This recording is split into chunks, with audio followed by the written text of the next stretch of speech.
The Baltic is black. It is 21 degrees below zero. The wind cuts through wool, through skin, through prayer. Stars hang frozen above the water. There is no moon. And somewhere in that darkness, a shape the size of a cathedral is tilting. Her hull groans, a sound like a living thing in pain. Steel bends in a pitch no human ear was meant to hear. The bow dips. The stern rises. And from inside the hull, muffled by iron and seawater, comes a sound that carries across the open water for kilometers. 9,000 people are screaming. They are sliding down corridors that have become chutes. They are clawing at locked hatches. They are holding children above rising water in rooms with no way out. They are jumping from a height of 12 meters into water so cold that it stops the human heart in 4 minutes. You will not find this ship in your history book. You will not see it in any Hollywood film. And for 80 years, no one has asked why. This is the Wilhelm Gustloff, the deadliest shipwreck in human history. 6 times the death toll of the Titanic, and the world chose to forget. Before this video ends, you will understand 3 things. First, how 10,000 people were loaded onto a ship built for 1,900, and why no one stopped it.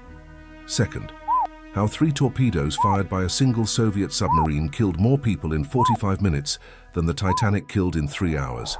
Third, why no government, no memorial, no museum has ever officially mourned these dead, T-minus 6 months. The year is 1944. The Eastern Front is collapsing. For 3 years, the Wehrmacht has been retreating westward. The Red Army advances through Poland, through Lithuania, through the farmlands of East Prussia. Soviet armored columns cover 40 kilometers in a single day. Behind them, the war turns in a direction the German civilian population has never imagined. The war is coming home. East Prussia has been German for 7 centuries. Its capital, Königsberg, is one of the oldest cities in Northern Europe. It is a place of amber, of Gothic brick, of university lecture halls where Immanuel Kant once walked. Its people have never seen a Soviet soldier. Now in the winter of 1945 they are about to. Reports filter westward through refugee columns and military couriers. Villages burned to the foundations. Civilians executed in roadside ditches. Women pulled from basements. These are not propaganda. They are verified by German military intelligence, by the International Red Cross, by survivors who stagger into western towns with frozen hands and hollow eyes. The events at Nemmersdorf in October 1944 become the first confirmed massacre of German civilians on German soil. The Wehrmacht recaptures the village briefly. What they find there is photographed, documented, and used for propaganda. But propaganda does not make it untrue. East Prussia begins to panic. The Nazi government forbids evacuation. To flee is defeatism. To flee is treason. Gauleiter Erich Koch, the regional party leader, orders every civilian to remain at their post. The Führer himself has declared East Prussia a fortress. It will hold, it does not hold. By January 1945, the roads out of East Prussia are rivers of human misery. Horse-drawn carts loaded with blankets and bread. Baby carriages pushed through snowdrifts. Elderly men walking in bedroom slippers because their boots were requisitioned by the army. Temperatures fall to -25. The Vistula Lagoon freezes solid, and thousands attempt to cross it on foot. Soviet aircraft strafe the ice. Bodies fall through the cracks and disappear. Children freeze to death in their mother's arms on open wagons. This is not metaphor. This is January 1945. The column moves at the speed of the slowest cart. When a horse collapses, the cart is pushed to the side of the road and its passengers join the walkers. When a person collapses, the column steps around them. There is no time to stop. The sound of artillery grows louder every hour. At the Frische Nährung, a narrow sand spit between the lagoon and the sea, the column stretches for 60 kilometers. A single road, 1 lane wide, packed with hundreds of thousands of people moving in one direction. When Soviet fighter planes appear overhead, there is nowhere to run. The bodies are pushed to the edges of the road. The column keeps moving. There is one escape route that the ice cannot block. The sea to -14 days. On the 21st of January, Grand Admiral Karl Dönitz authorizes Operation Hannibal. It will become the largest naval evacuation in history. Larger than Dunkirk, larger than any peacetime disaster response. Over the next 15 weeks, Operation Hannibal will evacuate nearly 2 million people from the Baltic coast. But the operation is improvised, chaotic, and desperately under-resourced. Every vessel in the German Baltic fleet, warships, freighters, hospital ships, ferries, tugboats, fishing trawlers, is ordered to carry refugees westward to Kiel, to Copenhagen, to Flensburg, to anywhere that is not East Prussia. Among these vessels is the Wilhelm Gustloff. She was born for pleasure. Launched in Hamburg in 1937, she was the pride of the Kraft durch Freude program, Strength Through Joy, the Nazi leisure organization that promised ordinary workers holidays they could never otherwise afford. 208 meters long, white hull, teak decks polished to a mirror finish, a swimming pool lined with pale blue tiles, a cinema, a dance hall, cabins for 1,465 passengers, with a crew of 417. She was named after Wilhelm Gustloff, the leader of the Swiss branch of the Nazi Party, assassinated in 1936 by a young Jewish medical student named David Frankfurter. Hitler attended the funeral. The ship carried his name like a banner. She sailed the fjords of Norway. She carried factory workers to Madeira. She brought coal miners to see the midnight sun. In 3 years of peacetime service, she transported 65,000 passengers without a single serious incident. She was the floating dream of a regime that understood the power of spectacle. When war came in 1939, dream ended overnight. The white hull was painted hospital green. The dance hall became an operating theater. The cabins became wards. She served as a hospital ship in the Baltic until 1940, then was reassigned as a floating barracks in Gotenhafen harbor for the 2nd Submarine Training Division. For 4 years she sat at anchor, going nowhere, her engines cold, her propellers still. Now in January 1945 she must sail again. And she has not moved under her own power in over 4 years. She sits in the harbor of Gotenhafen, painted battleship grey, stripped of every luxury, her swimming pool drained, and her ballroom converted into a dormitory. For 4 years she has served as a floating barracks for the 2nd Submarine Training Division. Her teak decks are scarred by military boots. Her promenade windows are blacked out. On the 21st of January she receives new orders. Load refugees, as many as will fit. Sail west. Stop and think about what those words mean. As many as will fit. No inspection. No manifest. No limit. T-2 days. A woman arrives at the port of Gotenhafen on the 28th of January. She has walked for 11 days from a village south of Königsberg. She carries 1 suitcase. Inside it, a change of clothes for each child, a loaf of bread wrapped in cloth, her husband's photograph, and the family's birth certificates. She holds the hands of her 2 children, a boy of 7, a girl of 4. The girl has not spoken in 3 days. The boy asks every morning when they will see their father. Her husband was conscripted into the Volkssturm, the people's militia, old men and boys sent to hold the line, 5 months ago. She has had no letter since. She does not know if he is alive. She will not know for years. She is not a real person. She is a composite, an amalgam of 1,000 women who stood on that dock in the January wind, staring at the grey hull of the Gustloff, and thought the same thought. This ship is the way out. This ship is the last chance. The boarding begins on the 25th of January and continues for 5 days. There are no tickets. There are no cabin assignments. There are no safety briefings. No one explains where the lifeboats are or how to reach them. Women with infants are sent to the lower decks, deep inside the hull, farthest from any exit. Wounded soldiers are carried to the upper cabins on stretchers, their bandages brown with dried blood. Members of the Women's Naval Auxiliary, young women, most of them under 25, trained as communications and signals operators, are quartered in the drained swimming pool on E-deck, sleeping on mattresses laid across the empty tile floor. U-boat trainees fill the corridors, sitting on their duffel bags. Civilians fill the stairwells, the hallways, the bathrooms. There is no room to lie down. There is barely room to sit. The ventilation system, designed for 2,000 people, cannot move enough air for 10,000. The lower decks are thick with the smell of sweat, of diesel, of unwashed wool, of fear. On the morning of the 30th, a final group of refugees pushes up the gangway. Officers on the dock try to stop the boarding. The crowd surges forward. The officers step aside. By the time the gangway is raised, the ship holds 10,582 human beings. Some historians believe the number is higher, perhaps 11,000, perhaps 12. No one was counting. The official manifest lists 6,000. The rest are ghosts before they are dead. The ship was designed for 1,900. Read that again. Is a place of argument. 12 hours. There are 4 captains aboard, and they agree on nothing. Friedrich Petersen is the civilian merchant marine captain assigned to navigate the ship. He wants a full escort. He is overruled. Only one torpedo boat, the Löwe, will accompany the Gustloff. A minesweeper, the M341, joins briefly, then turns back with engine failure. Should the ship run with navigation lights on or off? A radio signal warns of a German minesweeper convoy approaching from the opposite direction. Petersen orders the navigation lights turned on to avoid collision. They stay on, a beacon in the darkness.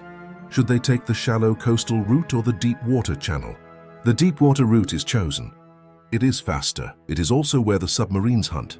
Every decision is wrong, and every decision is made under pressure, in exhaustion, in the chaos of a collapsing state, where the chain of command has fractured beyond repair, to -6 hours. Beneath the surface of the Baltic, a Soviet submarine glides at periscope depth. She is the S-13. Her commander is Captain 3rd Rank Alexander Ivanovich Marinesco. He is 32 years old, born in Odessa to a Romanian father and a Ukrainian mother. He joined the Soviet Navy at 17. He is a gifted submariner.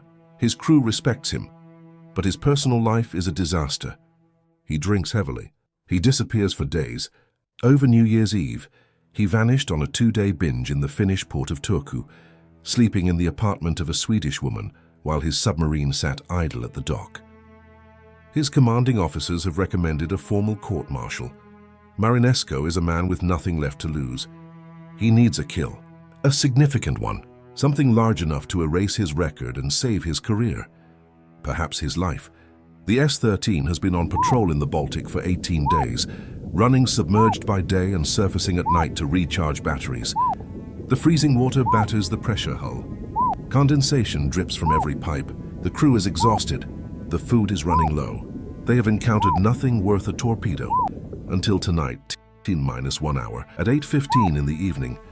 The sonar operator aboard the S-13 detects a large contact, slow, heavy, running with her lights on.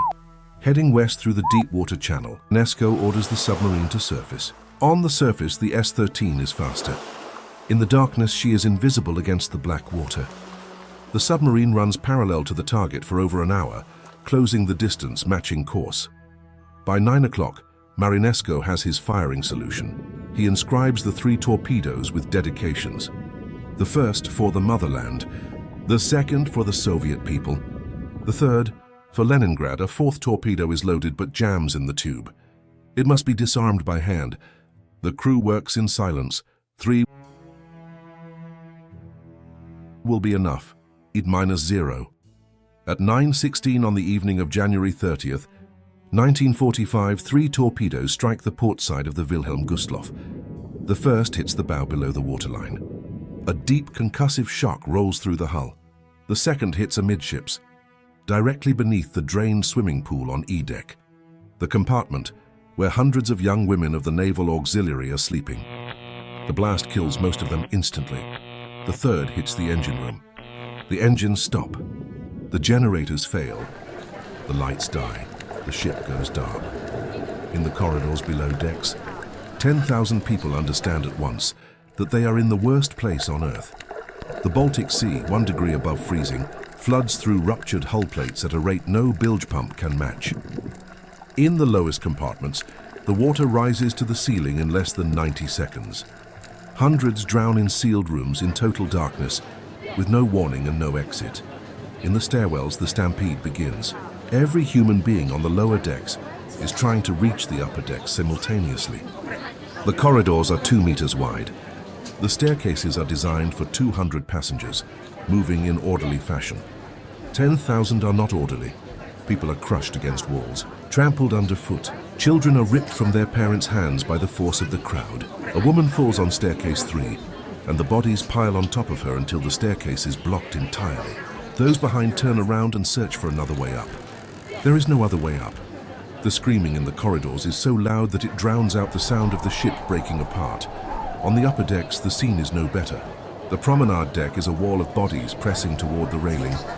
Some passengers try to climb the outer hull. Their fingers, numb from the cold, cannot grip the frozen steel. They slide back into the crowd. On the boat deck, the crew fights to launch the lifeboats. Most are frozen to their davits. The ropes are sheathed in centimeters of solid ice. They cannot be cut with a knife. Pulleys locked by frost refuse to turn. Crewmen swing axes at the ice. The axes bounce off. Of the ship's 22 lifeboats, only 9 are launched successfully. Several capsize the instant they touch the water, spilling their passengers into the sea. The temperature of the air is minus 18 degrees Celsius. The temperature of the water is 4 degrees above freezing. A human body submerged in water, that cold has 4 to 5 minutes of useful consciousness. After that, the muscles cease to respond. The heart slows. The brain dims. The woman from Königsberg reaches the boat deck with her son. He is gripping her coat so tightly that the fabric tears at the seam. Her daughter is no longer holding her hand. She lost her grip somewhere on staircase 4 between E deck and D deck, in the crush of bodies, in the dark. She turned to reach back, and a wave of people carried her upward. She screamed her daughter's name. No one heard. She will spend the rest of her life on that staircase. The ship lists further to port. 20 degrees, 30. The deck becomes a slope. People slide across the tilting surface like broken dolls, crashing into railings, into ventilation shafts, into each other. Some jump. The fall from the railing to the water is 12 meters. Those who survive the impact enter water that will kill them in 3 to 5 minutes. At 9:32, a distress signal is transmitted. Ships in the area alter course, but the nearest vessel is over an hour away. At 9:40, an explosion deep within the hull rocks the ship. A boiler has burst. At 9:50, the Gustloff's port rail dips below the waterline. The remaining passengers cling to the starboard side, which is now nearly vertical. Some hang from railings, some hold onto ropes, some hold onto each other. At 10:08, on the evening of January 30th, 1945, the Wilhelm Gustloff slides beneath the surface of the Baltic Sea, from first torpedo to final submersion. 52 minutes. The water around the wreck site is filled with bodies. Hundreds float in life vests that keep their faces above the surface but cannot keep them warm. The vest becomes an instrument of prolonged death. It holds you upright while the cold stops your heart. The torpedo boat Lower arrives first. Her crew pulls survivors from the water with ropes, with boat hooks with bare hands. Many of the people they pull aboard are already dead. Their hearts stopped by the cold before they could be reached. Lowe's deck is covered in bodies that must be checked one by one, alive or dead. Alive or dead. The heavy cruiser Admiral Hipper, passing nearby with her own load of 1,400 refugees, stops and lowers boats. She rescues several hundred more, but the Hipper's captain makes a decision that will haunt him. After 40 minutes, he orders the rescue stopped. His own ship is a target. He has 1,400 people aboard. He cannot risk them for the dead. Smaller vessels arrive through the night. Fishermen from Hela, patrol boats from Kolberg, minesweepers diverted from their routes. Anything that floats. They pull survivors from life rafts, from wreckage, from the water itself. Some of the rescued are children who cannot speak. They stare at their rescuers in silence. They do not cry. They are beyond crying. When dawn breaks over the Baltic on the morning of January 31st, the rescue is over. Of the 10,582 people aboard the Wilhelm Gustloff, 9,343 are dead. Among them, by the most careful estimates, more than 5,000 are children. It is the deadliest shipwreck in recorded human history. 6 times deadlier than the Titanic. It takes place on the 12th anniversary of Adolf Hitler's rise to power, and almost no one will ever hear about it. I want you to imagine a memorial. A granite wall with names, a wreath-laying ceremony on a cold January morning, a museum with artifacts behind glass, a Hollywood film starring Leonardo DiCaprio. You are imagining the Titanic, 1,517 dead. Remembered by every generation for over a century. Now imagine nothing. No wall, no wreath, no museum, no film. You are imagining the Wilhelm Gustloff. The reason is not complicated. It is uncomfortable. The victims were German, and in the winter of 1945, Germany was the nation that had built Auschwitz. that had invaded Poland, that had starved Leningrad, that had murdered 6 million Jews, that had started a war that would kill 60 million people. In the moral arithmetic of the post-war world, there was no space to mourn German dead. There was no political will. There was no permission. To grieve for the Gustloff was to risk appearing sympathetic to the Nazi cause, and so the dead were filed away. Not denied. The sinking became simply a private wound. Survivors spoke of it only among themselves. Historians avoided it. Politicians ignored it. The novelist Günter Grass broke the silence in 2002 with a novella called Crabwalk. It was the first major literary work to address the disaster. 57 years of silence. The Soviet Union classified the sinking entirely. Officially, the Wilhelm Gustloff was a legitimate military target. She was painted in military grey. She carried over 1,000 active military personnel. Her anti-aircraft guns were mounted on deck, though unmanned and covered in ice. Under the laws of war at sea, sinking was legal, but legality and tragedy have never been the same thing. Alexander Marinesco did not become a hero. The kill that was supposed to save his career changed nothing. After the war, his drinking worsened. He was demoted. Dismissed from the Navy in 1949, he took a job as a supply manager in a Leningrad factory. He was convicted of petty theft, misappropriating building materials, and sentenced to 3 years in a labor camp in the Kolyma region. He served his sentence. He returned to Leningrad. He was quietly rehabilitated after Stalin's death, but never decorated for the Gustloff attack. The Soviet Navy did not celebrate the sinking of a ship full of women and children, even a German ship. He developed cancer of the esophagus. He died in a Leningrad hospital in 1963, at the age of 50. His grave was unmarked. In 1990, 27 years after his death, Mikhail Gorbachev posthumously awarded Marinesco the title Hero of the Soviet Union. The medal was pinned to a cushion at a ceremony Marinesco never attended.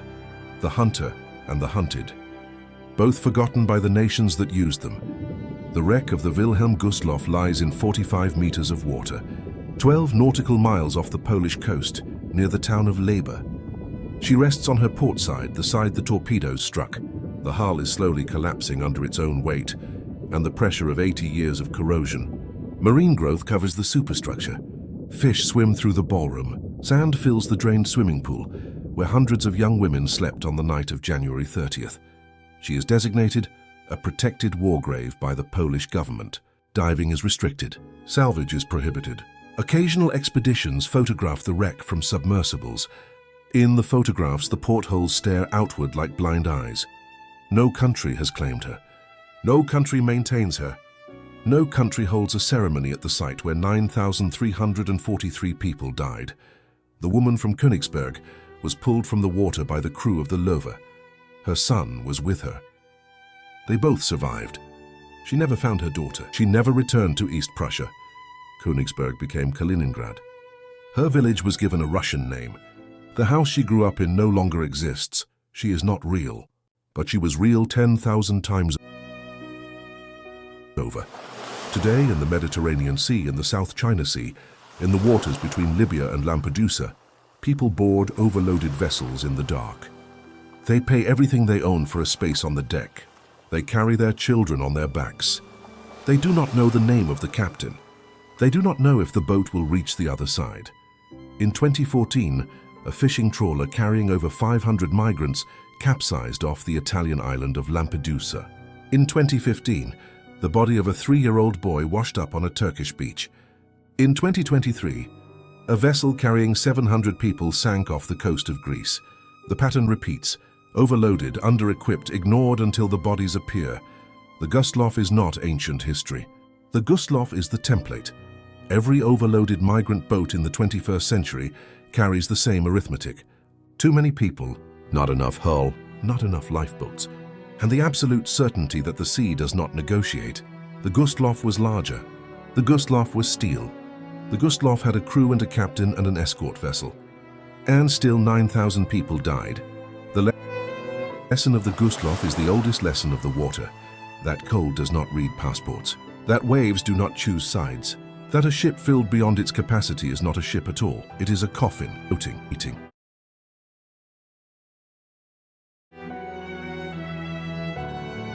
Oak, iron, and silence.